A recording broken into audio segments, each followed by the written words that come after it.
natin yung ating garlic. Tapos isabay na natin yung ginger natin. Mahiwagang chopping board at saka mahiwagang sandokra. Mix-mix ko yan. So, yan lang ang ating dapat.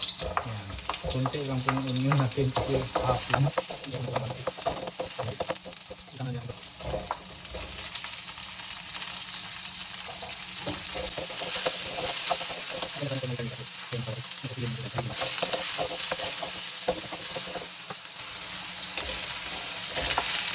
Bell pepper.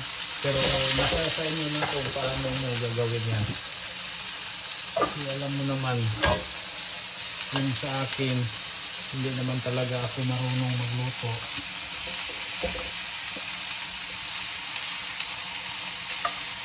Magtira ako guys para sa